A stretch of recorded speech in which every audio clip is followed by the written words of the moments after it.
지난 5월 칸 국제영화제 시상식. The jury is proud to give the award for Grand Prix to the Korean film Oldboy. 박찬욱 감독의 올드보이가 칸 영화제 심사위원 대상을 수상하는 순간이다. 세계 3대 영화제 중 최고의 권위를 지닌 칸 영화제의 심사위원 대상은 황금종려상 다음으로 중요한 상으로서 우리 영화가 이 상을 받은 것은 처음이다. 올드보이는 배우의 치밀한 연기와 긴장감 있는 구성, 절제된 연출로 세계 영화인들로부터 최고의 평가를 얻어냈다. 평소에 내가 존경하고 심지어 영향을 받은 그런 대가 감독들이 즐비했고 그분들과 그냥 이렇게 어깨를 나란히 한다는 것만으로도 감독으로서 이전에 영화 광해한 사람으로서 충분히 감동적인 일이었어요. 그리고 그렇기 때문에 상이 나한테 더구나 이렇게 큰 상이 올 줄은 꿈에도 몰랐죠. 국내 영화제에서도 올드보이는 최고의 작품으로 인정받았다. 네. 먼저 심사위원 여러분 끔찍한 영화 이뻐해 주셔서 고맙습니다. 청룡영화제, 대종상 등에서 감독상을 수상한 박찬욱 감독은 최근 올해 최우수 예술인으로 선정되었으며 영국 독립영화제 최우수 외국어 영화상, 스페인 시체스 영화제 작품상, 스톡홀름 영화제 등 국내외 영화제에서 총 28개의 상을 수상하며 올드보이는 올 한 해 영화계의 최고의 이슈가 됐다.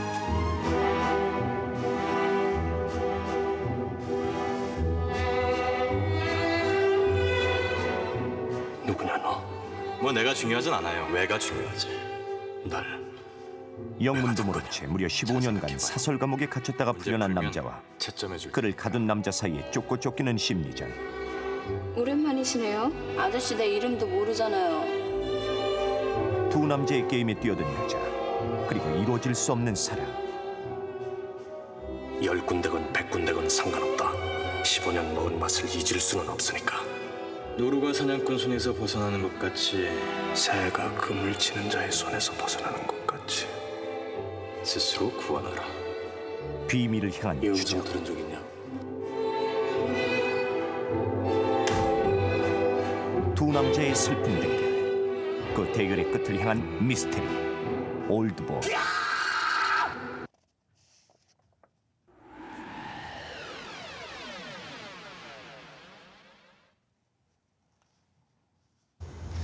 최민식이라는 사람이 그 사람을 빼놓고 얘기할 수 없는 영화이기 때문에 그 배우가 가진 그런 고전적인 명배우의 풍모, 그리고 아주 강한 남성적인 매력, 이런 것이 잘 표현된 영화죠. 이 영화가 가진 그 아주 강렬한 느낌, 그 최민식이 막 이글이글하는 그 눈동자에서 다 보여준 것이라고 생각해요. 박찬욱 감독은 올드보이의 매력을 배우의 명연기로 꼽았다. 액션! 아저씨 잠깐 아저씨 나랑 얘기 좀 해. 나랑 얘기 좀 해. 나 여기 내가 내보내달라고 안 그럴 테니까 나 여기 왜 들어왔는지만 가르쳐 줘요. 비현실적인 설정 속에서 최민식의 이미지를 감독은 어떻게 그려냈을까?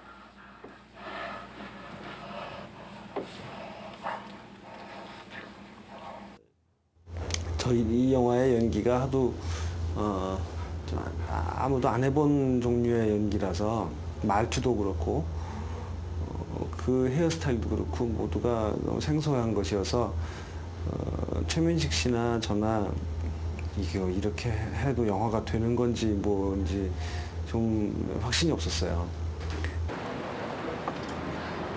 첫 촬영 날 에바. 아내는 죽고 딸은 스웨덴으로 입양됐다는 소식을 듣고 뚜벅뚜벅 걸어가는 오대수. 내가 그의 구부정한 걸어줄까요? 등과 아무렇게나 자란 머리. 이런 배우의 뒷모습을 보면서 감독은 이 영화가 어떤 영화가 될지 네, 감을 누나 같이 잡았다고 가볼래요? 한다. 인생의 하중을 견디기 힘들어하는 그러면서도 단호한 최민식 이미지의 아니, 출발이었다. 잡아 죽인 다음에 이렇게 제작된 올드보이는 세계 3대 필름마켓 중 가장 큰 규모인 칸 필름마켓에서 해외 바이어들에게 뜨거운 관심의 대상이 됐다.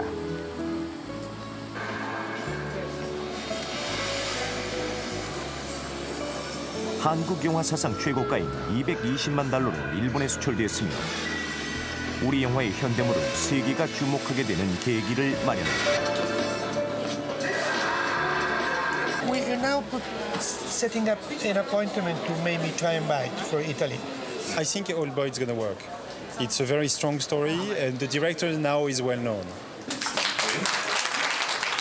칸 영화제에서 열린 기자회견장에서는 올드보이가 헐리우드에서 리메이크될 예정이며 세계적인 스타들이 출연 의사를 밝히면서 주목을 받았다. 다만 아주 뛰어난 감독이 리메이크를 맡아서 저보다 더 잘 만드는 일만은 없었으면 합니다. 지금도 참 촬영할 때 죽은 4마리의 낙지에 대해서 굉장히 미안한 마음을 갖고 있습니다. 아시죠? 저요! 엘리슬레이트. 프랑스, 영국, 독일 등 세계 60여 개국에서 상영될 예정인 올드보이는 그러나 혐오감을 준다는 이유로 몇몇 장면들이 삭제되었으며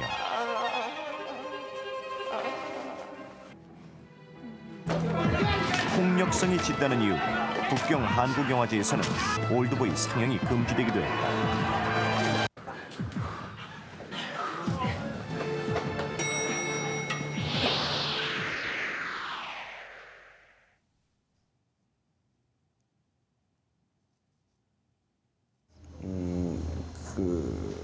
폭력을 주고받는 사람들 사이에 생기는 고통을 묘사하기 위해서 폭력 장면을 찍는 것이고 그 폭력 행위가 야기하는 고통을 관객들도 느끼게 하기 위해서 좀 더 무시무시한 폭력을 구사하는 것입니다. 그러니까 그 의도가 잘 전달되어서 그 폭력 행위가 갖는 도덕적인 측면을 성찰하는 그런 영화의 감독으로 기억되기를 바라는 것이죠. 폭력 장면은 박찬욱 감독의 복수극 3부작 중 첫 작품인 복수는 나의 것에서도 강하게 나타난다. 혈액형 안 맞으면 선천성 청각장애인인 류는 신부전증을 앓고 있는 누나를 살리기 위해 신장을 이식하려 한다. B잖아, B. 누나와 혈액형이 다른 류. 그는 장기 밀매단을 찾아가 자신의 신장과 전 재산을 아낌없이 준다. 누나에게 맞는 신장을 얻기 위해서. 아니 그럼 어쩔 하지만 건데 모든 것이 일주일밖에 안 사기로 남았는데 너 이번 기회 놓치고 또 언제까지 기증자 기다려? 어? 류는 누나의 수술비를 마련하기 위해 중소기업 사장인 동진의 외동딸 유선이를 유기하고 돈을 받아낸다. 약속대로 유선이를 돌려보내려던 류는 누나의 자살 소식을 접하게 되고 누나를 고향에 묻어주기 위해 돌무덤을 만들던 중 유선이는 발을 헛디뎌 물에 빠지고 만다.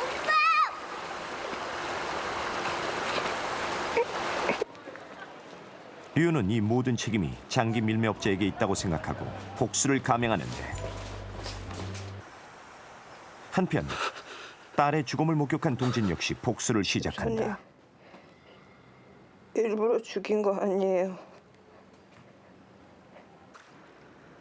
류의 애인 영미를 죽인 동진은 급기야 류까지 없애고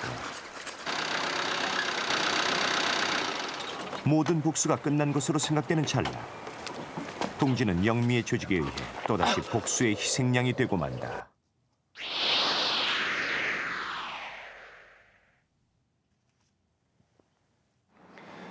복수는 나의 것에서의 예를 들자면 송강호가 신하균을 죽인다고 해서 죽은 딸아이가 살아 돌아온 것은 아니죠. 그건 너무나 쉬운 건데 복수하려는 사람은 그것을 잊어버리고 있죠. 그러니까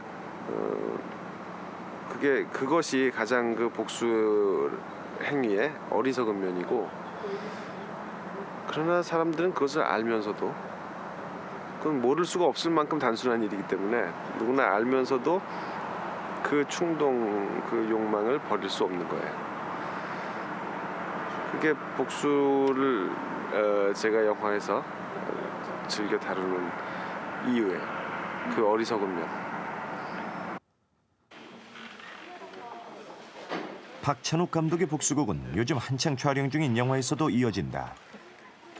복수극의 세 번째 작품, 친절한 금자씨다. 이 영화는 미모의 착한 여자가 친절한 복수를 한다는 아이러니한 내용을 담고 있는데, 복수극의 완결편답게 속죄에서 구원을 찾으려는 긍정적인 욕망도 그려진다고 한다. 구원과 욕망, 복수와 용서라는 심오한 주제를 다루기 때문일까? 하나의 씬을 찍는데도 남다른 신중함이 엿보인다. 자연스럽게 입혀요. 감독님 뵙고 나서 감독이란 직업이 여러 사람의 의견을 듣고 그걸 갖다가 좋은 걸 갖다가 선택을 해서 조립을 하는 사람이구나는 생각을 갖게 해주시는 분이세요. 되게 열려 있으신 감독님이세요. 우리 박 감독님은 현장에서 화를 내는 적이 한 번도 없어요. 정말 너무 한 번도 화를 안 내가지고 좀 이상할 정도인데, 그게 아마 통솔력이고 사실은 그 박 감독님이 그 전 스텝을 이끌어가는 최대한의 그 장점이라고 생각되고,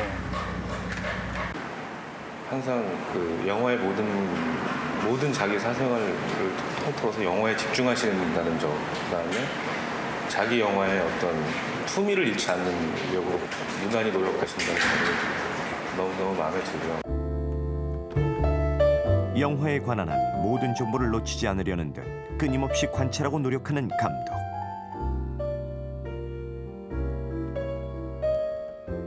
꼼꼼하고 섬세한 그의 성격 때문인지 음악 하나하나까지 체크하는 것은 기본이다.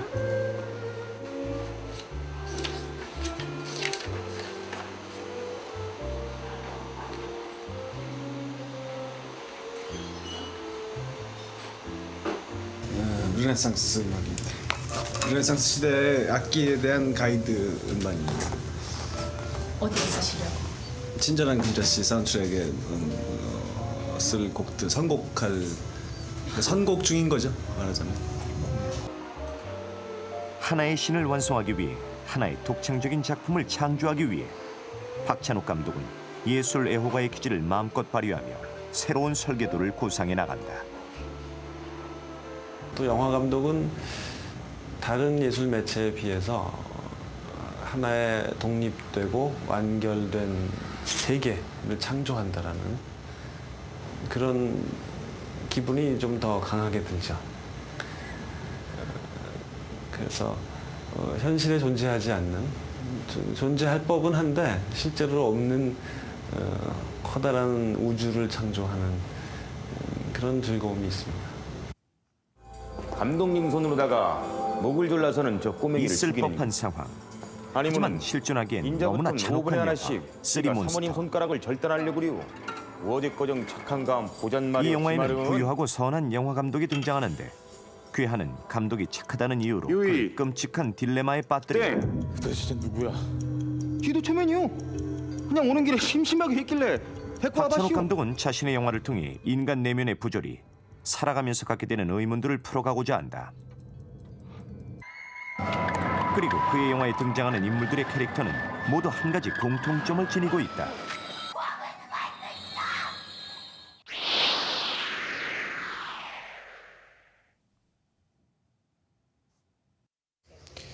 제 영화에 등장하는 인물들은 한결같이 크든 작든 어떤 죄악을 저지르고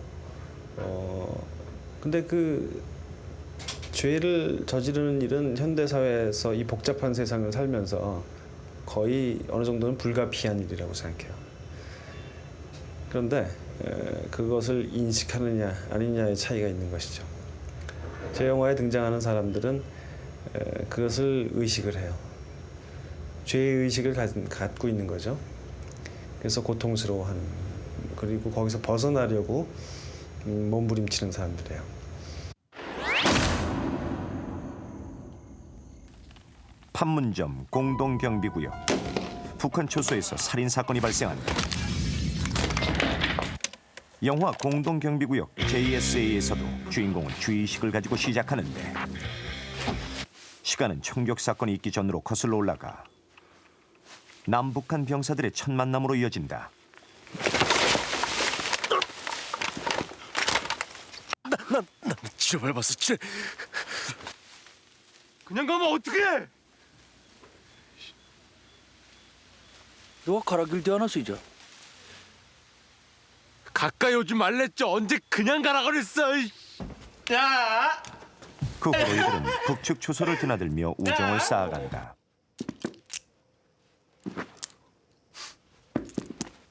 공동경비구역 JSA는 총격살인 사건의 진실을 파헤쳐가는 과정 속에서 분단의 장벽을 뛰어넘은 남북한 젊은이들의 끈끈한 우정을 그리고 있다.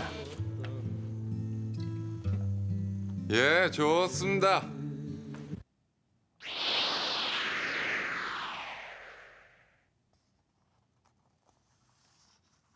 이 작품은 제가 가져온 관심사, 그러니까 분단 문제, 그리고 영화적으로는 어떤 미스터리의 형태, 또 좀 엉뚱한 유머, 그다음에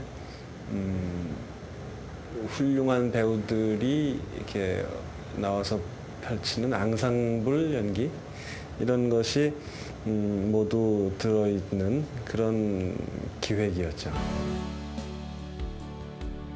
박찬욱 감독이 JSA의 성공으로 주목받기 전 그는 두 번의 고배를 마셔야 했다.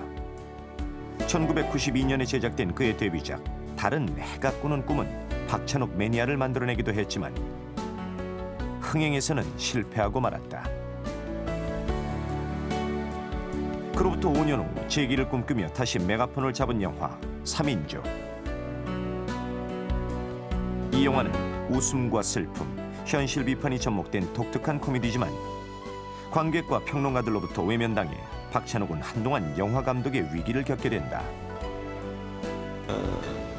택시 한번 타기도 아주 큰 용기가 필요한 그런 형편이었는데, 또는 책을 읽고 싶은 책이나 듣고 싶은 음악 CD를 살 때에도 수십 번씩 고민해서 결단을 내려야, 용단을 내려야지 살 수 있었던 데 비해서 거기서보다는 훨씬 나아졌으니까 그런 데서 좀 생기는 그 스트레스에서 조금 벗어난 것이 아주 정말 엄청난 변화라고 말할 수 있죠.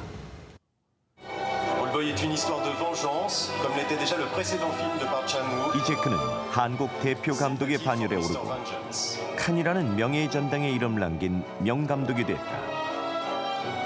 그러나 이렇듯 정점에 이른 순간에도 그는 빛의 뒤에 숨겨진 어둠의 시기를 염두에 두고 있는 듯하다. 여기서 이제 항상 받는 질문이 영화를 보니까 제가 만든 영화들 여러 편이 전부 굉장히 염세적인 세계관을 갖고 있어 보인다고 그러더라고요. 그래서 염세주의자로서 한마디 하자면 이제 내 인생에는 내리막길만 남았구나, 그런 씁쓸한 생각이 드네요. 디렉터스 컷은 젊은 영화 감독들이 영화인에게 주는 상이다. 박찬욱은 최근 디렉터스 컷에서 올해의 감독으로 선정됐다.